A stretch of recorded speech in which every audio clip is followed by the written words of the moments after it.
Lads, lasses, people with glasses, and of course, all of those in between. My name is Dexter, and welcome to my lab, or, as always, my sitting room sofa, but that might be changing soon. Anyway, what I want to do today is a quick overview of a relatively new product to the paintball market. It is the Inception Designs Pico loader. Now, Inception Designs is a relatively new company. It's started by a guy who's got a lot of experience in paintball. Now, he's been around for a long time. He's worked on a lot of important projects. I think he used to work for Key Action Sports, although I might have gotten that wrong. Sorry if I have, Simon. But anyway, so I suppose I better show you what it is I want to talk about. It is a small loader. Pretty much as simple as that. It is roughly a 100 shot loader. Now, the one that I have here, there's two that you can get, kind of get at the moment. There is if you've got the money for it, you can get a 3D printed version, which you can go onto the Inception Designs forum and download the plans, so you can actually send away and get one printed off. You can send one off to a company, or if you own a 3D printer yourself, you can get one printed off. Unfortunately, I couldn't go with that route. I contacted a company in England who quoted me. The initial quote was over I think it was around about £600. That works out as being over around about $1,000 for this.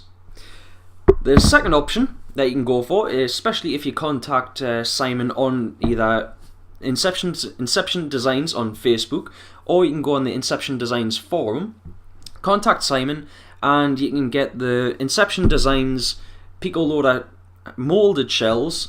That's I think they're injection molded, put up as hand molded. Off the forum, they cost $50. Now, obviously, all you get with these is the shell itself. You don't get a lid. You don't get any of the internals. It is just for the bare shell. Now, for the internals that you need are things like, if you've got the internals from Halo Bs, not Halo Bs, Reloader Bs, Halo 2, the old Halo hoppers.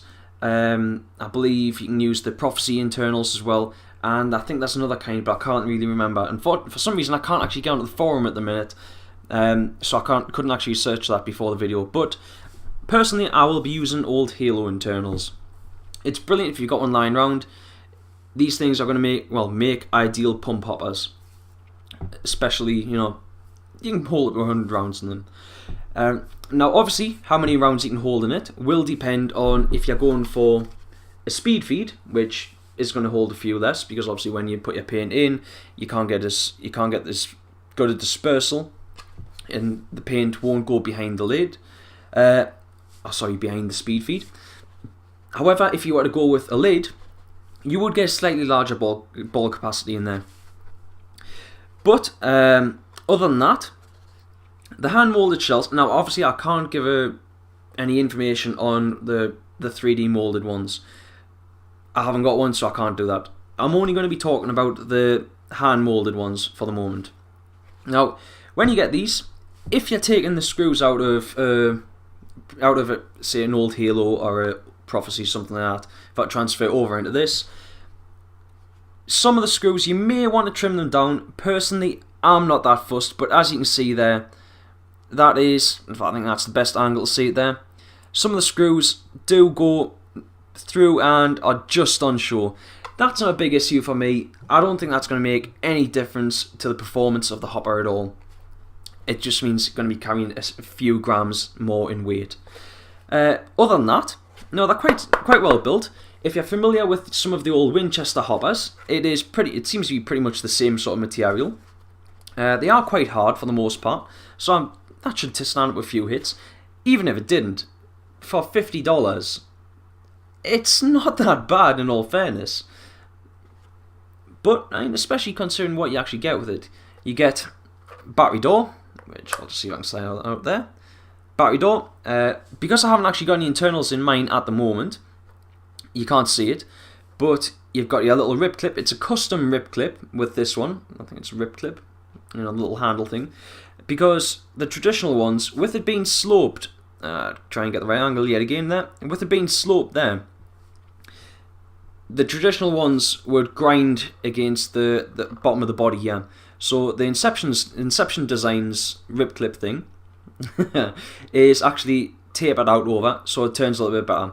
With mine, I've noticed it is a little bit tight there, so I might give it a little bit of a sanding, but it's not a major issue. It might just be that I hadn't set my previous internals correctly, which I found out they were broken after I tried to fit it. Go figure. So yeah, what was I saying? Yeah, you get rip clip, battery door, and the two halves of the shell. Now, talking of speed feeds, things like that. Now, personally, as I said, I've gone with the speed feed. You can, however, choose to go with the lid if that's what you want to do and get a few more extra balls in. But I think that's mostly it for what you get with it and what you can actually do with it. The only complaint that I have got, and it is a very small one, is that I've noticed, you may be able to see this here. Well, you can't read there. I think that's about as best you're going to be able to see it. It does have a little bit of play on the front, but that is because with them being hand molded, you can't have the delicacy that you have with, say, 3D printing with injection molding. And basically, you'll find with a lot of hoppers to have a little ridge where the two sections kind of slot into each other. This doesn't have that. Not a big issue. The chances of any paint getting in there is very slim. Although then again, you know, I'm talking about, this is just the one that I've got. If you were to order one, it may be totally different. It may actually have the grooves in. But I don't think it will if you go with one of the injection molded ones. But as I was saying, personally, I don't think this will be much of an issue. It has, like I said, it has got a little bit of play in it, but the chances of that any paint getting in there is going to be very, very slim.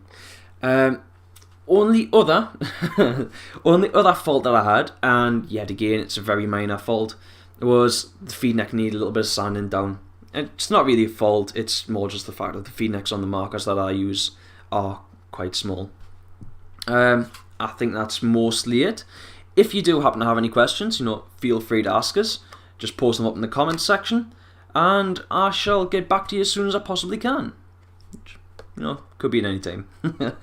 Anyway, thank you very much for watching. Oh, and I will also include links to the Inception Designs forum, and I'll see if I can work out how to include a Facebook link to the Facebook group. But yeah, that's pretty much it. Thank you very much for watching, and I shall see you next time.